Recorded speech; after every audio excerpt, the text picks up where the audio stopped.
প্রিয় ও স্নেহের 2025 সালের নতুন বছরে দশম শ্রেণীর ছাত্রছাত্রী বন্ধুরা, আশা করি তোমার সবাই ভালো আছো।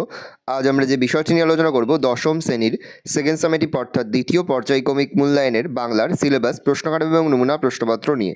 প্রথমে তোমরা সিলেবাসটা দেখে নাও, কী বিষয় তোমাদের সেকেন্ড সামেটিভ অর্থাৎ দ্বিতীয় পর্যায়ক্রমিক মূল্যায়নে থাকবে। দ্বিতীয় পর্যায়ক্রমিক মূল্যায়নের ক্ষেত্রে ফুল মার্কস থাকবে তোমাদের 50, তার মধ্যে 40 নম্বর লিখিত পরীক্ষা হবে আর 10 নম্বরের প্রজেক্ট জমা দিতে হবে। 40 নম্বরের লিখিত পরীক্ষার সিলেবাসটা দেখে নাও, তোমাদের থাকবে বহুরূপী, অভিষেক, সিরাজউদ্দৌলা, প্রলয়োল্লাস আর পথের দাবি। আর তোমাদের ব্যাকরণ থেকে থাকবে সমাস এবং প্রতিবেদন। আর তোমাদের সহায়ক পাঠ কোনি থেকে থাকবে 32 থেকে 50 পৃষ্ঠা। ভালো করে তোমরা সিলেবাসটা দেখে নাও। এবার আমরা নমুনা প্রশ্নপত্রটা দেখে নেব। দশম শ্রেণীর সেকেন্ড সামেটিভ অর্থাৎ দ্বিতীয় পর্যায়ক্রমিক মূল্যায়নের বাংলার কোশ্চেনটা দেখতে পাচ্ছ। ফুল মার্কস তোমাদের রয়েছে 40 আর সময় তোমাদের রয়েছে 1 ঘন্টা 30 মিনিট।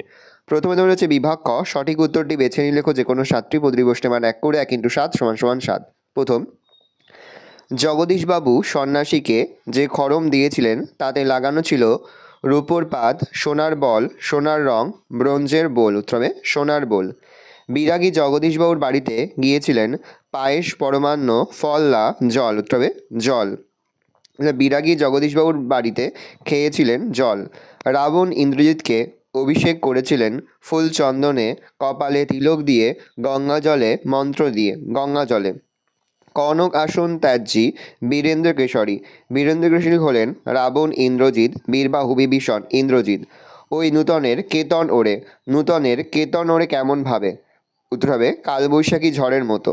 কাকে প্রদীপ তুলে ধরতে বলা হয়েছে? নগরবাসীদের, মনুষদের, বধূদের, বালিকাদের। বধূদের। তেলের খনির মিস্ত্রিরা চাকরির উদ্দেশ্যে এসেছিল উত্তর বর্মায়, রেঙ্গুনে, ভামই, মেঘালয়। উত্তরে রেঙ্গুনে।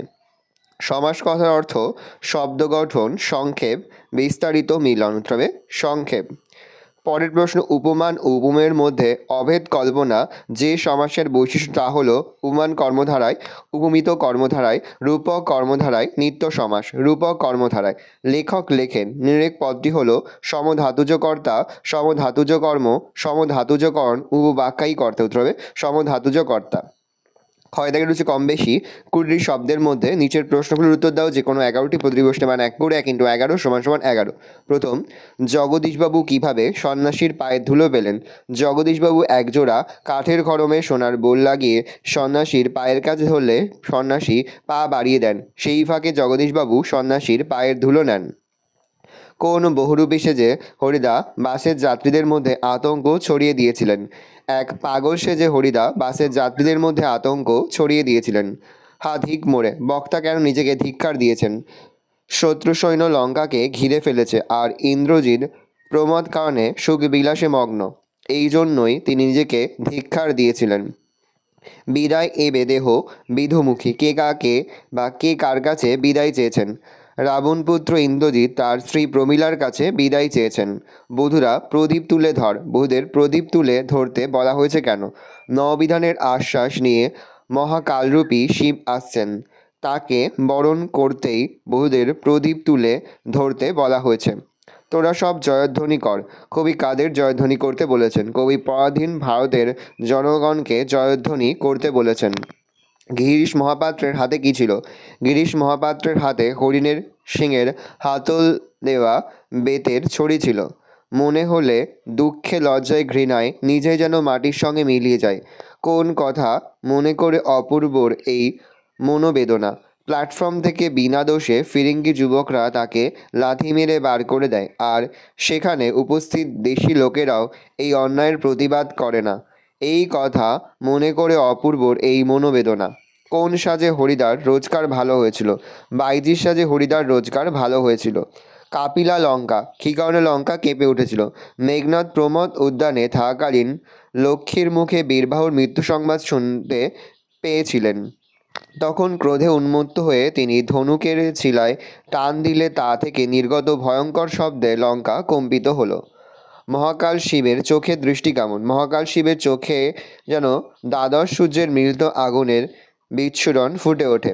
সে যে বর্মায় এসেছে এ খবর সত্য। কার বর্মায় আসার খবর সত্য ছিল? সব্যসাচী মল্লিকের বর্মায় আসার খবর সত্য ছিল। অনুসর্গ কাকে বলে? যে পদ বিশেষ্য বা সর্বনাম পদের পরে পৃথকভাবে বসে শব্দবিভক্তির কাজ করে তাকে অনুসর্গ বলে, যেমন থেকে, জন্য, দিয়ে ইত্যাদি। ব্যাসবাক্য কাকে বলে? সমাসবদ্ধ পদটিকে অর্থ অনুযায়ী যে বাক্যের সাহায্যে বিশ্লেষণ করা হয় তাকে ব্যাস বাক্য বলে। রূপক কর্মধারয় সমাস কাকে বলে? যদি উপমান উপমেয়ের মধ্যে অভেদ কল্পনা করা হয় তবে তাকে রূপক কর্মধারয় সমাস বলে। যেমন কথামৃত, কথারূপ অমৃত। বহুব্রী কথার সাধারণ অর্থ কী? ব্রীহি শব্দের অর্থ ধান, আর বহুব্রী অর্থে বহু ধান আছে যার, অর্থাৎ ধনী ব্যক্তি। ওলকপি ব্যাসবাক্য সহ সমাসের নাম লেখো। ওলকপি, কপি ওলের ন্যায়, উপমিত কর্মধারয় সমাস। গয়দের হচ্ছে প্রসঙ্গ ও নির্দেশ সহ যে কোনো একটি প্রশ্নের কম বেশি 60টি শব্দের মধ্যে উত্তর লেখো। প্রশ্নের মান 3। সে ভয়ানক দুর্লভ জিনিস, দুর্লভ জিনিসটি কে? সে ভয়ানক দুর্লভ জিনিসকে কিভাবে পেয়েছিলেন, বা সেই ভয়ানক দুর্লভ জিনিস কে কীভাবে পেয়েছিলেন? বহুরূপী গল্পে জগদীশবাবুর বাড়িতে আগত সন্ন্যাসীর পায়ের ধুলোকেই দুর্লভ জিনিস বলা হয়েছে। প্যারা চেঞ্জ করে লিখবে সন্ন্যাসীর পায়ের ধুলো পাওয়া যায় না, অর্থাৎ বিশেষ ব্যক্তি ছাড়া তিনি কাউকেই তার পা স্পর্শ করতে দেন না। জগদীশবাবু খুব কৌশলে তার পায়ের ধুলো পেয়েছিলেন। তিনি একজোড়া কাঠের খড়মে সোনার বোল লাগিয়ে সন্ন্যাসীর পায়ের কাছে ধরেছিলেন। সন্ন্যাসী পা এগিয়ে নতুন খড়ম পরার ফাঁকে জগদীশবাবু তার পায়ের ধুলো নিয়েছিলেন। ওই নূতনের কেতন ওরে কালবৈশাখী ঝড়। উদ্ধৃতির তাৎপর্য বিশ্লেষণ করো। কাজী নজরুল ইসলামের প্রয়ালাস কবি থেকে আলোচ্য উদ্ধৃতি গৃহীত। জড়তাগ্রস্ত স্থবির সমাজকে পাল্টাতে কবি ধ্বংসরূপী শিবকে আহ্বান করেছেন। এই প্রসঙ্গে উদ্ধৃতির অবতারণা। কালবৈশাখী ধ্বংসের প্রতীক। যা কিছু জরাজীর্ণ পুরাতন জঙ্গল স্বরূপ তা কালবৈশাখী ঝড়ে উড়ে যায়, তারপর নতুনের আগমন ঘটে। কবি মহাকাল শিবকে কালবৈশাখীর সঙ্গে তুলনা করেছেন। তার আগমনে অসুন্দরের পরাজয় ঘটবে, মুছে যাবে যাবতীয় জীর্ণতা। শিব একধারে ধ্বংস ও সৃষ্টির দেবতা, তাই কবি কালবৈশাখী রূপ শিবের আগমনের মধ্যে দিয়ে নব সৃষ্টির আভাস লক্ষ্য করেছেন। আমরাও চমকে উঠেছি বৈকি, আশ্চর্য হয়েছি, একটু ভয়ও পেয়েছি। কাকে দেখে কারা চমকে উঠেছিল, তাদের আশ্চর্য হওয়া ও ভয়ের কারণ কী? বিরাগী সাজে বহুরূপী হরিদাকে দেখে গল্পের কথক এবং তার বন্ধুরা চমকে উঠেছিল। জগদীশবাবুর বাড়িতে বিরাগী হরিদাকে দেখে কথকরা চিনতে পারেননি। হরিদার ছিল আদুর গা, তার উপরে একটি ধবধবে সাদা উত্তরীয়। হরিদার চোখ থেকে ঝরে পড়ছে অদ্ভুত এক উদাত্ত শান্ত উজ্জ্বল দৃষ্টি। কথক ও তার বন্ধুরা বিরাগী আসল না নকল তা বুঝতে না পেরে যেমন আশ্চর্য হয়েছিল তেমনি ভয়ও পেয়েছিল। ক্ষয় দাগে রয়েছে নিচের প্রশ্নগুলির উত্তর দাও। 150 শব্দের মধ্যে যে কোনো একটি প্রশ্নের মান 5।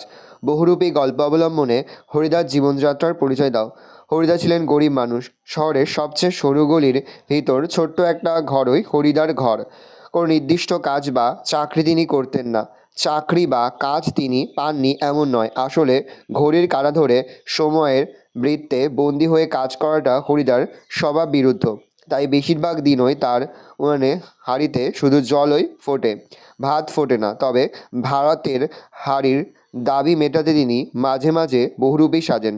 সকাল কিংবা সন্ধ্যায় বিচিত্র ছদ্মবেশে অপরূপ হয়ে রাস্তায় বেরিয়ে পড়েন।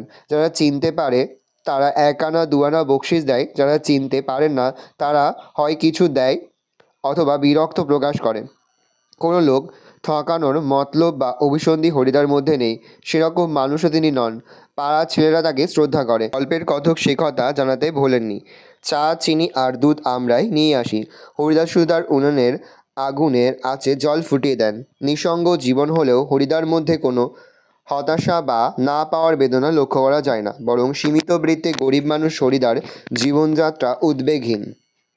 পরের প্রশ্ন, দাঁড়াও ওই মানহারা মানবীর দ্বারে, বলো ক্ষমা করো। কবি কাকে এই আহ্বান জানিয়েছেন? মানহারা মানবীকে। কবির এই আহ্বানের কারণ কী? বিশ্ববন্দিত মানবতাবাদী কবি রবীন্দ্রনাথ ঠাকুর তার আফ্রিকা কবিতায় যুগান্তরের কবিকে এই আহ্বান জানিয়েছেন। মানহারা মানবী বলতে উপেক্ষিত আফ্রিকাকে বোঝানো হয়েছে। আলোচ্য প্রসঙ্গে কবি যুগান্তরের কবিকে আহ্বান জানিয়েছেন এবং মানহারা আফ্রিকার কাছে ক্ষমা চাইতে বলেছেন। কবিতা কখনোই কবি বা পাঠকের কল্পনা বিলাসিতা নয়, তা বিভিন্ন স্তরে ফুটিয়ে তোলে সামাজিক সত্যকে, ধরতে যায় বাস্তব পৃথিবীর ত্রুটি বিচ্যুতি, ভালো মন্দ সব কিছুকে। কবিতায় কবির ভাষা নীরব থাকলে তা কখনোই সার্থক শিল্পকর্ম হতে পারে না। আফ্রিকা ঔপনিবেশিক প্রভুদের দাতব্য অত্যাচারে রক্তাক্ত ক্ষতবিক্ষত এই ভূখণ্ডে মানুষ কৃতদাসে পরিণত। বিশ্ব মানবাধিকার ভুলুণ্ঠিত দেখে কবিদের নীরব থাকাটাও এক ধরনের অপরাধ বলে রবীন্দ্রনাথ মনে করেছেন। যদি মানুষ পশুদের বিরুদ্ধে কবির প্রতিবাদী কণ্ঠ সোচ্চার না হয় তবে তিনি কবি হিসাবে তার দায়িত্ব ও কর্তব্য যথাযথভাবে পালন করেননি বলে ধরে নেওয়া হয়। এই কারণে অপমানিত আফ্রিকার কাছে যুগান্তরের কবিকে ক্ষমা চাইতে হবে, আর সেই উচ্চারণ সভ্যতার শেষ পূর্ণবাণী হয়ে বিশ্ব মানবতাবাদের বার্তাকে ছড়িয়ে দেবে। পরের প্রশ্ন, পলিটিক্যাল সাসপেক্ট সব্যসাচী মল্লিককে নিমাইবাবুর সম্মুখে হাজির করা হইল। পথের দাবি পাঠ্যাংশে সব্যসাচী মল্লিক সম্পর্কে কী না জানায় তার জিজ্ঞাসাবাদের সময় কী পরিস্থিতি তৈরি হয়। তাহলে প্রশ্ন রয়েছে, পলিটিক্যাল সাসপেক্ট সব্যসাচী মল্লিককে নিমাইবাবুর সম্মুখে হাজির করা হইল। পথের দাবি পাঠ্যাংশে সব্যসাচী মল্লিক সম্পর্কে কী জানা যায়, তাকে জিজ্ঞাসাবাদের সময় কী পরিস্থিতির তৈরি হয়। ভালো করে প্রশ্নের উত্তর দেখে নাও, আমি আর মুখে বলছি না, ভালো করে দেখেন উত্তরটা। পরে তোমাদের রয়েছে উঙ্গর দাগে নিচের প্রশ্নগুলির কম বেশি 150 শব্দে নিজের ভাষায় লেখো যে কোনো একটি প্রশ্নের মান 5।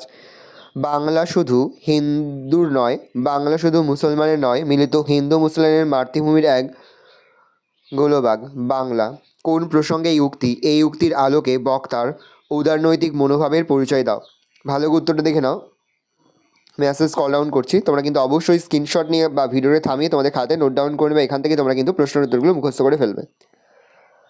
আপনাদের কাছে এই ভিক্ষা যে, আমাকে শুধু এই আশ্বাস দিন। কাদের কাছে বক্তা ভিক্ষা চান, তিনি কি আশ্বাস প্রত্যাশা করেন? উত্তরটা দেখে নাও। 6 থেকে রয়েছে নিচের প্রশ্নগুলির উত্তর কম বেশি 150 শব্দে নিজের ভাষায় লেখো যে কোনো একটি প্রশ্নের মান 5। ওই জলের নিচে লুকিয়ে ছিলাম আর বলছিলাম সব পারে, মানুষ সব পারে। ফাইট কোনি ফাইট প্রসঙ্গ উল্লেখ করে উদ্ধৃতির তাৎপর্য বিশ্লেষণ করো। দেখে নাও প্রশ্নের উত্তরটা।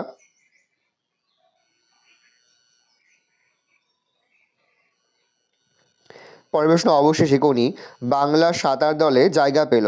কোনি কিভাবে বাংলা সাঁতার দলে স্থান পেল তা লেখো। ভালো করে দেখে নাও, এটি কিন্তু এবছরের জন্য খুবই গুরুত্বপূর্ণ প্রশ্ন। পরে হচ্ছে প্রতিবেদন রচনা, প্রশ্নের মান 5। নিত্য প্রয়োজনীয় দ্রব্যমূল্য ঊর্ধ্বমুখী এ বিষয়ে সংবাদপত্রের জন্য কম বেশি 150 শব্দে একটি প্রতিবেদন রচনা করো। দেখে নাও প্রতিবেদন রচনাটা। এই রয়েছে টোটাল তোমাদের সেকেন্ড সামেটিভ অর্থাৎ দ্বিতীয় পর্যায়ক্রমিক মূল্যায়নের 10ম শ্রেণীর বাংলার কোশ্চেন পেপার। ভালো তো কোশ্চেনটা দেখে নাও, এই ধরনের কোশ্চেন প্যাটার্নেই কিন্তু প্রতিটি স্কুলে তোমাদের কিন্তু সেকেন্ড সামেটিভ অর্থাৎ দ্বিতীয় পর্যায়ক্রমিক মূল্যায়নের প্রশ্নপত্র হবে, সেহেতু ভালো করে তোমরা কোশ্চেন পেপারটা দেখে নাও। আশা করি ভিডিওটা ভালো লেগেছে। ভিডিওটা ভালো লাগলে ভিডিওকে লাইক করতে ভুলবেন না, আমার নতুন হাত লাগলে সাবস্ক্রাইব প্রেস করে পাশে বেল আইকন প্রেস করো, যখন নতুন কোনো ভিডিও আপলোড করি সবার ফার্স্ট নোটিফিকেশন তোমরা পেয়ে যাও। আর এই ভিডিওটি তোমার বন্ধু বান্ধবী আত্মীয় স্বজন সবার মধ্যে কিন্তু অনেক শেয়ার করে যে বছর 10ম শ্রেণীতে পড়ছে। আমরা কিন্তু ইতিমধ্যে 10ম শ্রেণীর প্রতিটি বিষয়ে সিলেবাস, প্রশ্নকার এবং নমুনা প্রশ্নপত্র কিন্তু আপলোড করে দেবেন। এখনও পর্যন্ত সেই ভিডিওগুলো না দেখে থাকো, ভিডিওগুলো কিন্তু তাড়াতাড়ি দেখে নাও। একেবারে ভিডিও শেষে স্ক্রিনে তোমরা একটা প্লেলিস্ট দেখতে পারবে, তারপরে ক্লিক করলেই সমস্ত ভিডিওগুলো কিন্তু তোমরা পর দেখে নিতে পারবে। ভালো করে দেখে নাও কোশ্চেন পেপারটা।